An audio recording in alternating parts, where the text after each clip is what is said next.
Say, I guess loyalty don't mean shit to niggas now. I guess rap is all about who busting triggers now. Status and respect come from hitting women now. See, that might be a quarter of my style, so let me break it down. I go about mine's different if you might have noticed. Begin to see a little clearer when the writer's focused. Let go of negativity, it's not the right emotion. I seem to have the brightest moments when the night approaches. Just a continuation of dedication. From my high school Cyphers rapping in dizzy basement. Going hard, I ain't never taking shit for granted. We used to live up in the moment, now we Instagramming? See, that's a cold ass nigga. Say no me, but I don't know that nigga.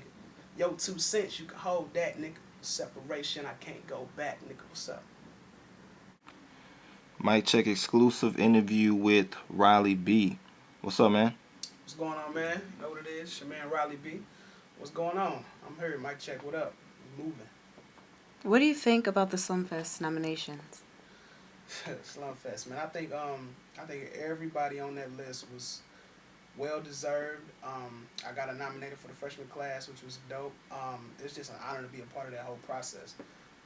Every artist on that list is just have shown dedication, work. I mean, just anybody who's on that list deserved to be on that nomination list this year. Like, it was crazy. The whole Slumfest movement is crazy, and that nominations list, everybody there is well deserved. So I dig it. What do you think about other St. Louis artists like Bodine and Darius Robbins and Tef Poe?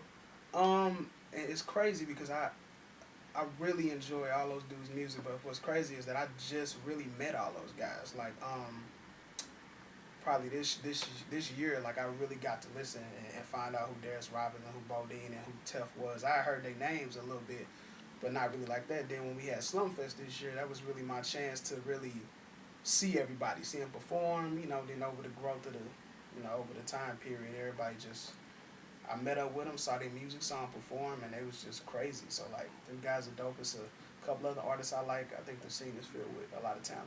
So. How do you feel about your nomination? It's a big step.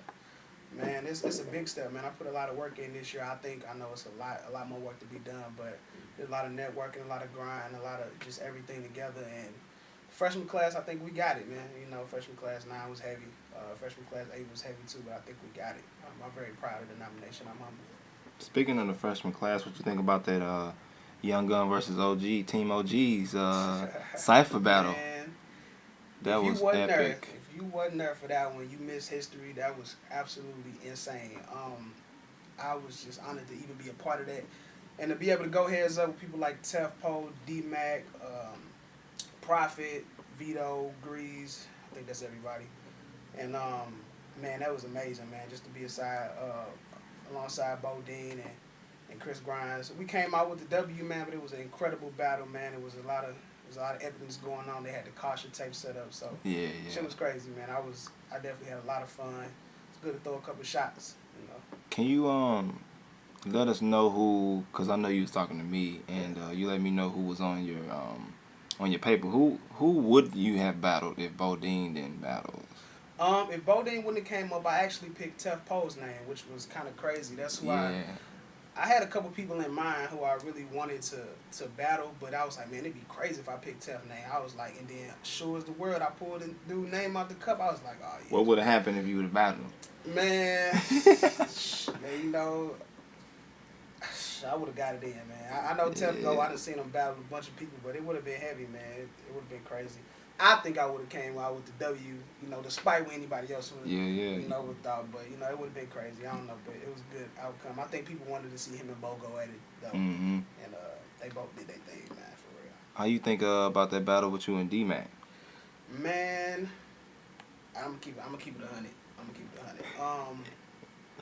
The first time we went at it, I really felt like I let myself down, and because I was trying to come way harder than that, but then as soon as the beat dropped, I had a mind freeze, man. Like, I mean, I didn't have anything written, but I had a couple punches that was kind of floating around in my head.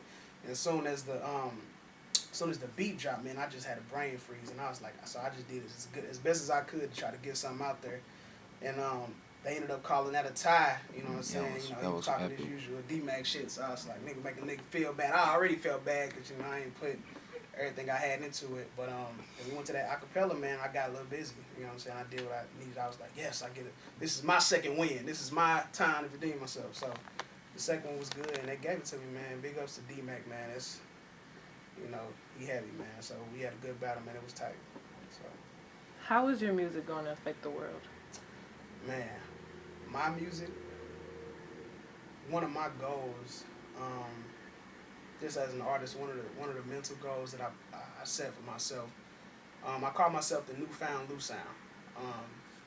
That's one of the names I go by, and that represents a couple of things, because I not only feel like I represent St. Louis music, because that's where I'm from, but I also feel like I represent a generation. I feel like with my music and the way I put it out and the way I sound and the way I do it, I think my music is gonna not only change or send the music of St. Louis in a different direction, but give the world another way to look at music and not necessarily just put a stamp on a certain sound. Because people like to try to say, the West Coast got this sound, East Coast got this kind of sound. I feel like St. Louis is a city that has a mix of everything. And once it starts getting the recognition that it needs, and once all these great artists start flourishing, like, it's just gonna be a mix of everything, and it's gonna be great music.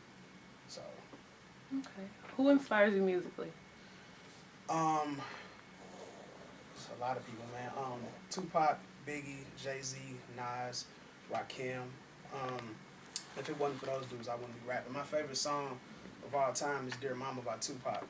And that's just a timeless classic record, man. And I think I built a little bit of my flow from some of those guys. Like, I don't take anything, but I try to implement different elements of people that influence me and try to just make them into one just dope sound. So all those guys, I take a piece of them. Do you have any other interests besides rapping? Yeah. I love, well, I guess this may be going along the same lines, but I love spoken word. I love poetry. I love R&B. I love jazz, blues. I just love music in general. I've been rapping since I was 12. And my mom always used to play old school records, any old school artist you could think of. So I always I always remember those as a child and try to implement it in all my music. But as far as, like I said, other than rapping, I like to sing. I used to sing. I don't sing no more on some heavy stuff. But I used to do spoken word. I probably still do it. Poetry is fantastic. I love it. So.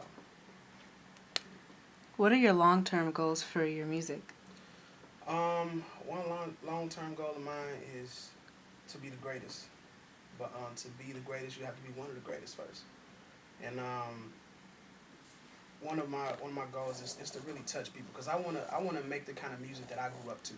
I wanna inspire people the way that I was inspired by some of those artists I named. Artists like Jay-Z and Pac and Rakim and people like that. Because if it wasn't for artists like Nas and Rakim, I wouldn't rap the way I rap. You know what I'm saying? I wouldn't have a viewpoint and talk about the certain things that I talk about. So one of my long-term goals is to inspire artists like I was inspired growing up to even do music. So. You perform your music, what do you want the audience to feel after you performed?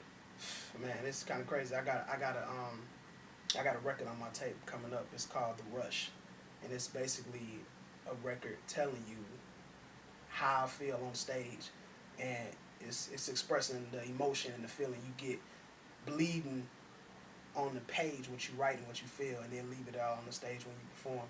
So when I perform, I want people to just feel what I'm feeling, have a good time, and just, and I consider myself a lyricist, but I feel like, hey, they're not going to always listen to every word that you're saying when you're performing, but I want people to feel the energy and the passion. That's the big thing. I feel when people hear me, they can hear my passion in my voice, my passion in my music. So I want them to just have a good time and be able to enjoy the show that I'm putting on and just have a good time with me. Mic Check exclusive, man. We want to know the name of that tape.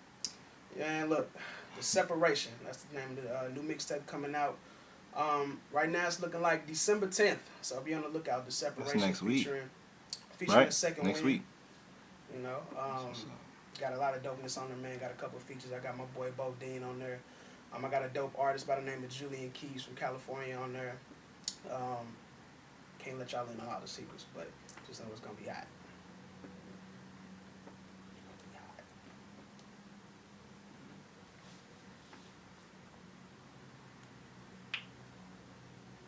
How do you want the audience to feel, or just, supporters, fans, or anybody that'll listen to your music?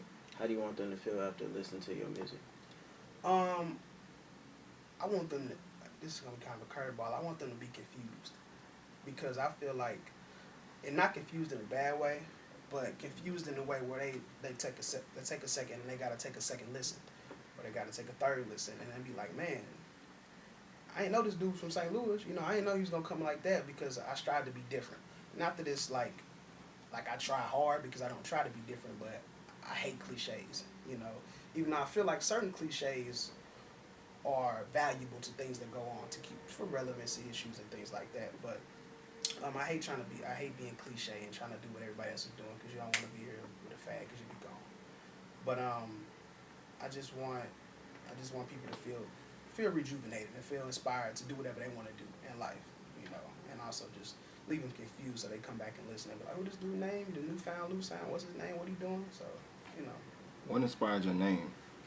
Riley B. I went through a couple different rap names actually growing up because I used to battle rap in Cypher and stuff. So my first name that I had, my name was Analogy, and it was because I felt like I used a lot of punchlines, similes, and metaphors, analogies when I rap, and I always try to have a name that kind of described my flow.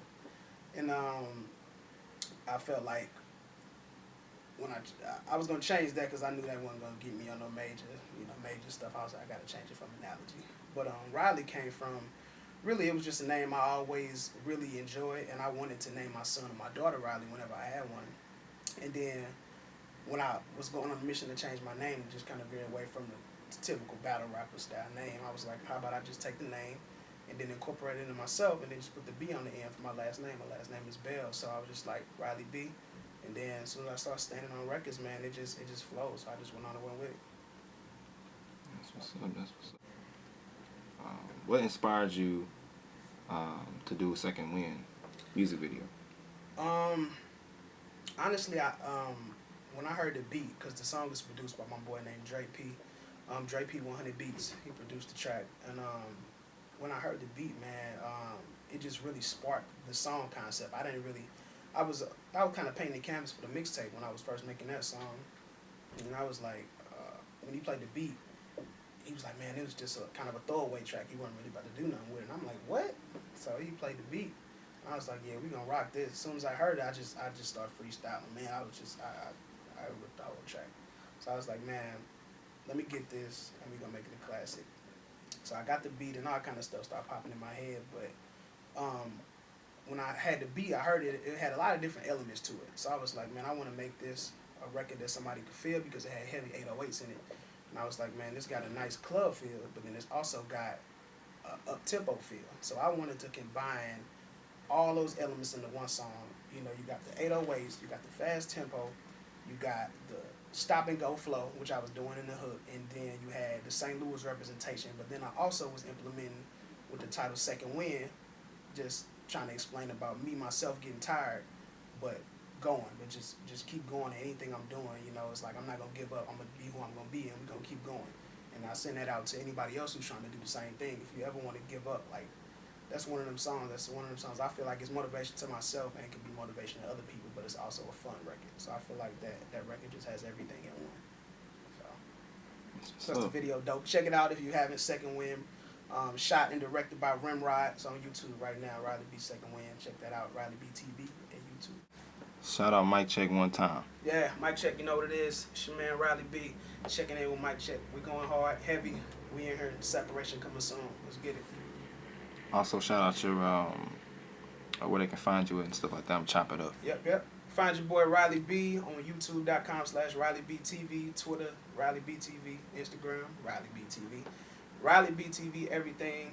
Follow me, watch me, listen, enjoy the newfound Lou sound. Shout out the mixtape again. The mixtape, The Separation, coming December 10th. Be on the lookout. It's gonna be heavy, featuring Second Wind. A lot of other dope records. Be on the lookout because I'm trying to kill the end of this year and we're going to do it.